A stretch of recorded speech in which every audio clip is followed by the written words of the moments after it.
Selamat pagi Romo, Bapak Ibu semua.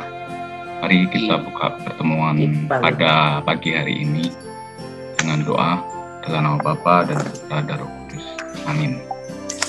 Maria diberi kabar oleh malaikat Tuhan bahwa ia akan mengandung dari Roh Kudus. Salam Maria, penuh rahmat Tuhan sertamu. Terpujilah engkau di antara wanita, dan terpujilah buah tubuhmu Yesus. Santa Maria, Bunda Allah, doakanlah kami yang berdosa ini, sekarang dan waktu kami mati. Amin. Aku ini hamba Tuhan, Jadilah padaku penurut perkataanmu. Salam Maria, penuh rahmat Tuhan sertamu. Terpujilah engkau di antara wanita, dan terpujilah buah tubuhmu Yesus. Santa Maria, Bunda Allah, doakanlah kami yang berdosa ini, sekarang dan waktu kami mati. Amin. Sabda sudah menjadi daging, tinggal di antara kita. Salam Maria, rahmat Tuhan sertamu.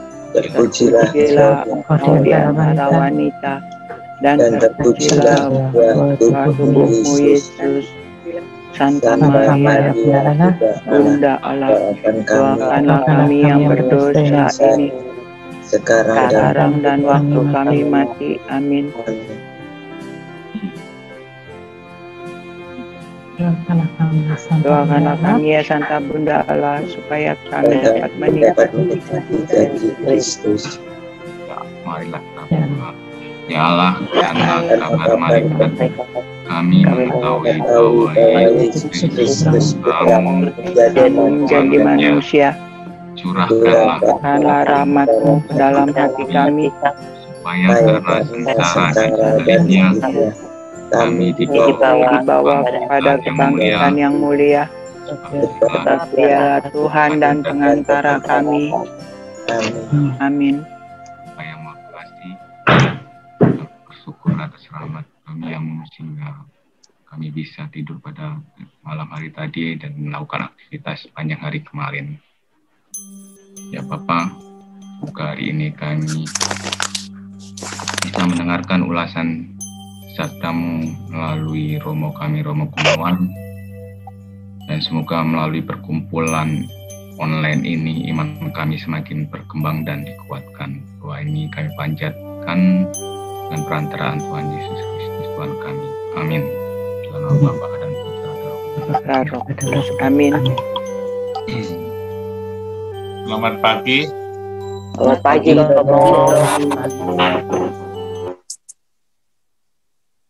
Minggu lalu kita sudah bicarakan soal litani Bunda Maria. Garis besarnya yang dibagi menjadi 3 tentang gelar Maria, tentang keibuan Maria, tentang simbol-simbol, dan tentang ratu. Dan kita langsung bicara yang di tengah, tentang cermin kekudusan dan tahta kebijaksanaan. Kita lanjutkan, yang ketiga adalah bejana rohani. Bejana rohani atau pas spirituale. Di bawahnya juga ada yang lanjutan sama dengan bejana yang patut dihormati dan bejana kebaktian yang utama. Itu kembangan dari bejana rohani. Kita tahu bejana adalah satu tempat ya, misalnya untuk apa? Untuk air, untuk tanaman, untuk sesuatu yang indah. Kalau bahasa Jawa itu cupu ya, cupu itu agak khusus ya, cupu mane astogino gitu. Misalnya itu satu tempat yang sangat istimewa untuk menyimpan barang-barang yang berharga. Misalnya Bapak Ibu mempunyai emas-emas, mempunyai berlian, biasanya disimpan dalam cepuk atau cupu atau bejana kecil. Dalam tradisi Jawa, cupu lebih terasa, lebih kelihatan di saat-saat ada orang atau keluarga yang menyimpan barang yang sangat berharga. Nah, di sini diterjemahkan dalam bahasa Indonesia itu bejana rohani, lalu bejana kebaktian yang utama.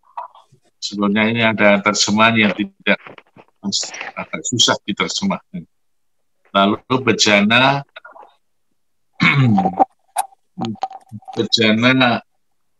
yang patut dihormati. Nah, bejana rohani mengingatkan apa pada kita semua? Mengingatkan peristiwa inkarnasi. Kata inkarnasi sudah akrab bagi kita umat Katolik. Karena Yesus adalah manusia yang berasal dari Bapa. In itu masuk, karo itu bahasa Latin, itu artinya daging. Maka peristiwa Yesus menjadi manusia itu peristiwa inkarnasi. Sabda menjadi manusia seperti yang kita doakan dalam tadi Angelus, malaikat Tuhan. Maka malaikat Tuhan adalah doa di mana Sang Sabda menjadi manusia. Sang Sabda yang menjadi manusia itu kemudian wafat di kayu salib dan bangkit dari kematian. Itu 3 peristiwa yang kita doakan sore, siang, dan pagi hari. Peristiwa inkarnasi dirayakan. Sang Sabda yang menjadi manusia itu hadir dalam diri Bunda Maria. Sang Sabda yang menjadi manusia itu wafat di kayu salib siang hari, Angelus. Angelus pagi adalah Sang Sabda yang menjadi manusia bangkit dari kematian. Nah, sekarang ini kita bicarakan bejana rohani, itu mengingatkan kita pada teks-teks kitab suci awal, di mana ketika Tuhan Yesus dalam Matius 1 ayat 18 diceritakan tentang kelahiran Yesus di sana. Dalam ayat 18 dikatakan kelahiran Yesus Kristus adalah sebagai berikut. Pada waktu Maria ibunya bertunangan dengan Yusuf, ternyata ia mengandung dari Roh Kudus sebelum mereka hidup sebagai suami istri. Itu ayat yang pertama. Jadi Maria dengan Yosef itu sudah bertunangan. Tunangan di dalam tradisi Yahudi itu beda dengan tradisi kita. Di sana tunangan itu sudah seperti suami hidup dalam bersama, meskipun dalam kondisi yang sangat terbatas. Tetapi ketika Yusuf melihat calon istrinya atau tunangannya itu mengandung, dan dia terkejut sekali dan mau menceraikan dengan diam-diam. Tapi ternyata melalui Roh Kudus, melalui mimpi, malaikat mengatakan kepada Yusuf bahwa jangan takut mengambil Maria sebab yang dikandung adalah dari Roh Kudus. Jadi bejana rohani adalah Bunda Maria, rahimnya menjadi tempat di mana Roh Kudus hadir, maka menjadi bejana rohani. Diri Maria menjadi tempat hadirnya Roh Kudus, di mana di sana dalam rahim Bunda Maria ada Yesus Sang Sabda yang menjadi manusia. Juga dalam Injil Lukas bab 1 ayat 35 dikatakan di sana, ketika Maria menerima kabar dari malaikat Tuhan, apa yang terjadi ketika malaikat itu bertemu dengan Bunda Maria di Nazaret, di kota atau di desa yang sangat terpencil. Sekarang Nazaret sudah menjadi kota besar. Dulu dalam kitab suci Perjanjian Lama hampir tidak ada disebut Nazaret. Ada, tetapi tidak seperti Yerusalem yang sangat terkenal menjadi kota besar. Nazaret jarang disebut. Tetapi apa yang terjadi justru dari peristiwa yang sederhana, dari desa yang sederhana itulah muncul peristiwa besar. Malaikat itu berkata kepadanya, Roh Kudus akan turun atasmu dan kuasa Allah yang Maha Tinggi akan menaungi engkau. Sebab itu anak yang akan kau lahirkan itu akan disebut kudus, anak Allah. Nah, disinilah kita melihat Bunda Maria diberi gelar bejana rohani. Bejana adalah tempat yang maha kudus. Roh, itu kan roh kudus, rohani. Rohani adalah roh kudus. Ada nilai-nilai surgawi yang hadir di dalam diri Bunda Maria.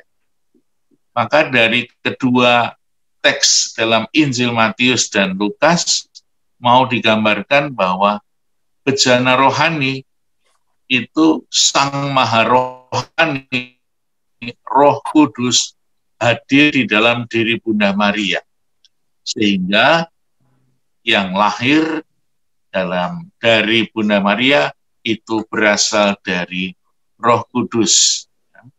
Jadi bejana Bunda Maria itu penuh dengan Roh Kudus dan akan melahirkan seorang putra yang diberi nama Yesus. Kita lihat kepenuhan Roh Kudus itu dari mana? Dari peristiwa-peristiwa yang di luar kehendak manusia. Tetapi apa yang terjadi sungguh-sungguh kehendak Allah, kehendak yang Maha Kudus. Ketika Maria ketemu Elizabeth, saudaranya, Elizabeth yang pasti sudah sering ketemu dengan Bunda Maria karena saudara, sampai mengatakan, siapakah aku ini sampai ibu Tuhanku datang mengunjungi aku.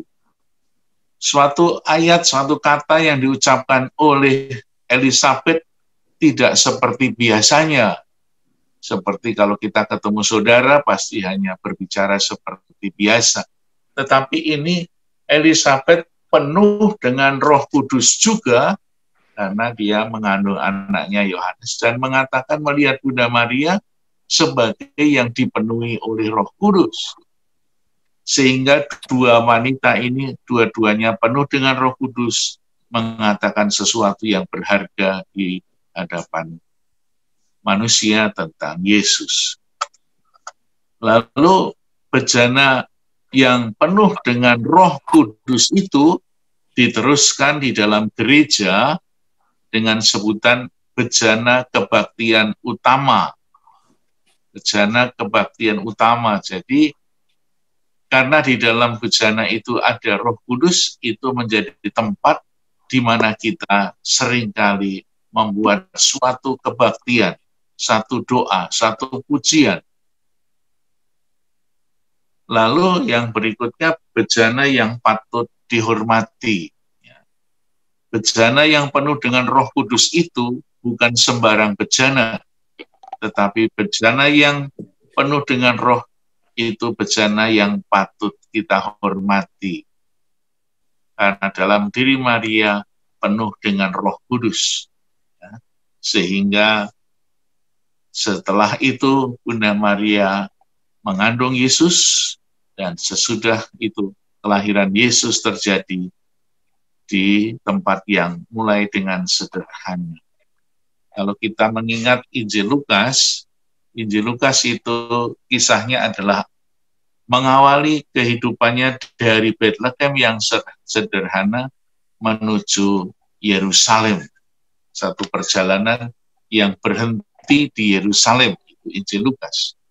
Maka seluruh pribadi Bunda Maria menjadi tempat di mana Roh Kudus hadir. Dengan demikian kita semua seringkali berdoa atau mohon doa kepada Bunda Maria, karena dalam diri Bunda Maria ada Yesus.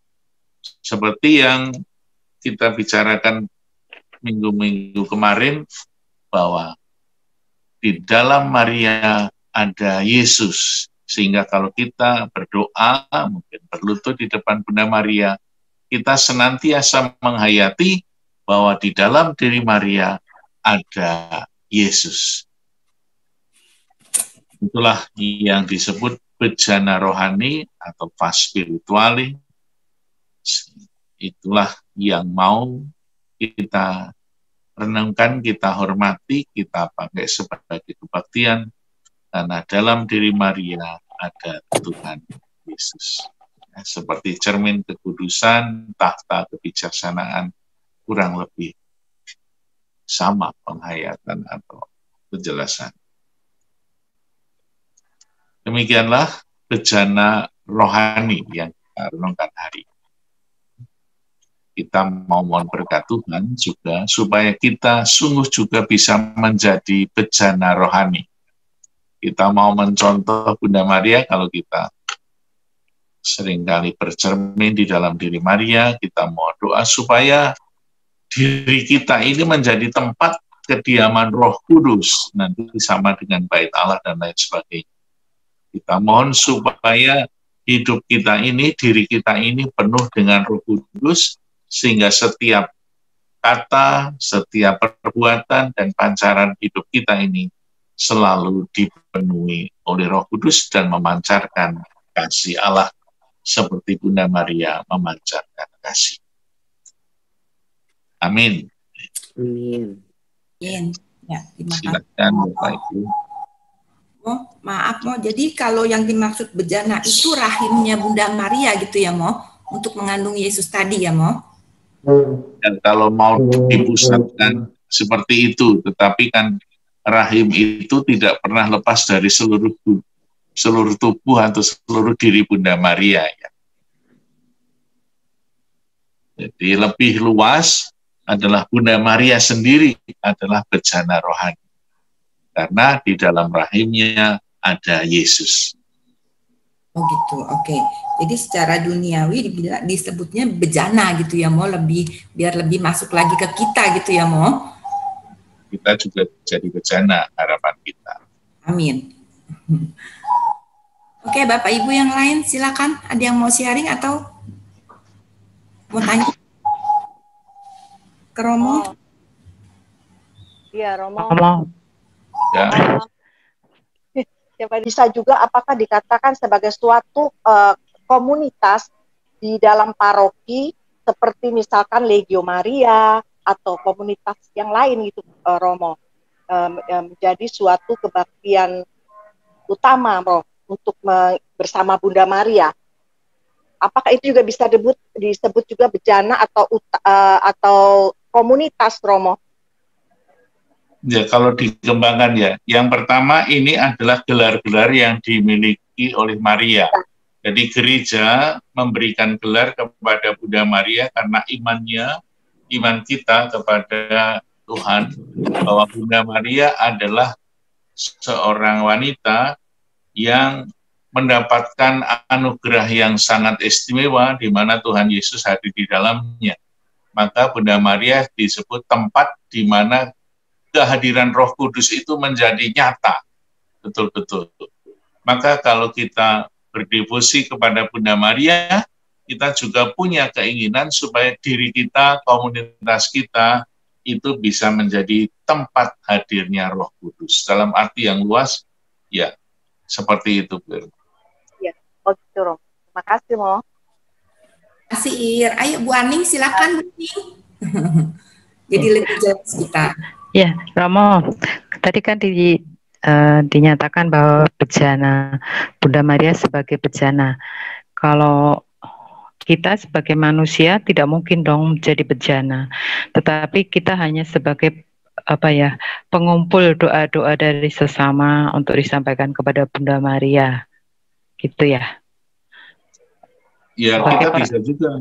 Kita berharap kalau kita berdoa, mohon doa kepada Bunda Maria, kita berharap bahwa kita ini juga bisa menjadi tempat kehadiran Roh Kudus, itu cita-cita kita.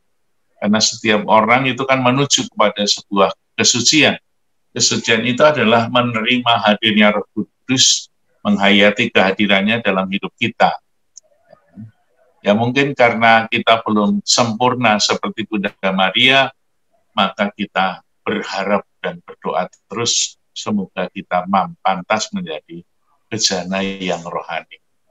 Sekarang ini mungkin jahananya belum bersih, ya, kita mau mohon doa kepada Bunda Maria, maka itulah gunanya devosi kepada Maria agar kita bisa mencontoh, meneladan Bunda Maria yang penuh dengan kesucian.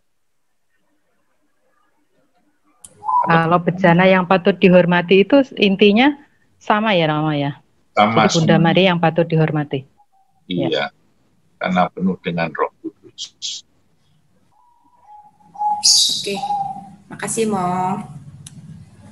Ya Ibu ada lagi? Ya Mo? Ya. Ada lagi yang lain mungkin? Kalau yang dimaksud tahta kebijaksanaan itu Mo, di pengertiannya? Itu sudah kemarin ya? Iya, mundur itu Mawi. Sorry, bejana. Iya. Oke, bejana yang patut dihormati itu, iya Mas, sorry itu yang kemarin ya. Oke, yang lain Ibu?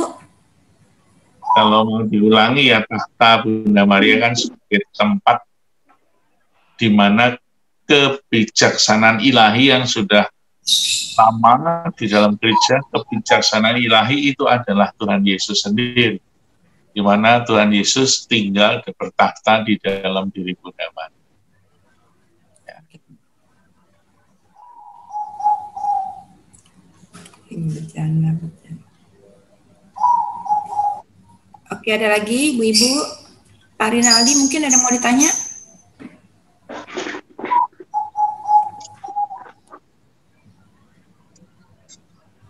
Romo, selamat pagi semua. Saya mau nanya.